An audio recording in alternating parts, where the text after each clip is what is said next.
Breaking tonight, America's largest health care provider could be in for a major shakeup.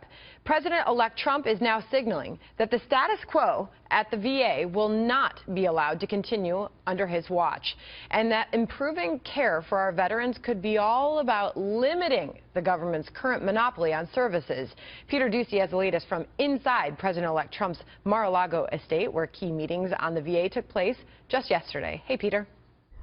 Sandra, a public-private option is on the table for the Veterans Affairs Administration under soon-to-be President Trump, and a senior transition official is explaining why the next president wants to give veterans the choice between public treatment and private treatment options with this line, quote, "Some vets love the VA, some vets want to go to the VA. So the idea is to come up with a solution that solves the problem. And it's not the easiest thing in the world because you've got all these little kingdoms out there, which is hard. You know, in the federal government, it's hard to break things up and start over."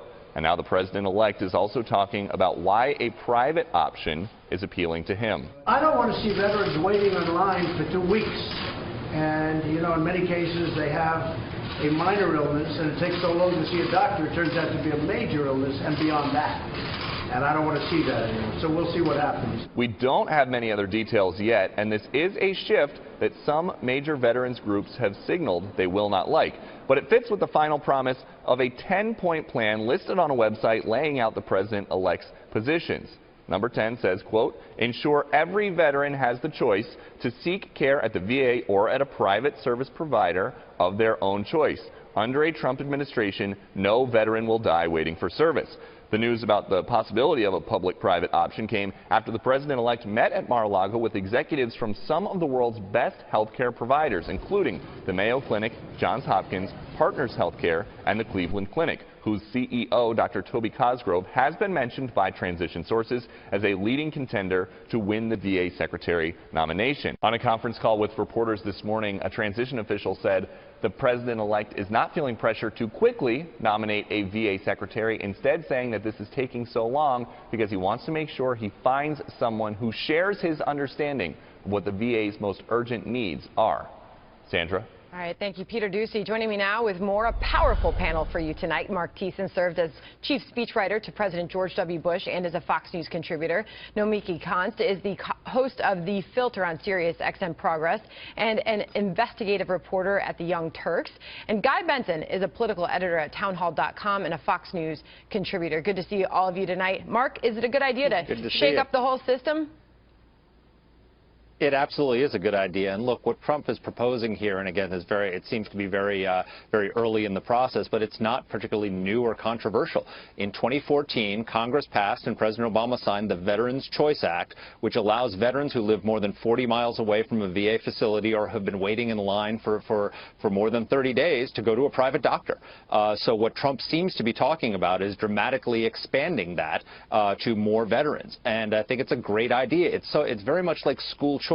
So under school choice, if you like your public school, you can stay in your public school. But if you're stuck in a failing public school, you're not forced to stay there anymore. You get a voucher. You can go to a private or parochial school and get your kids the education they need. It's the same idea with veterans' choice, where if you're a veteran, you love your VA hospital, you love your VA doctor, you get to keep it. But if you're stuck in one of these VA hospitals where there are long wait times and you're not getting the care you need, you get to go to a private citizen. It's a 2-minute decision, and the first minute's for coffee. We ought to do it. And Nomiki, it shouldn't be a huge shock that changes are coming. Donald Trump promised this on the campaign trail, and we know it's a problem. As Peter Ducey just reported, some vets love the health care that they receive at the VA. Many hate it.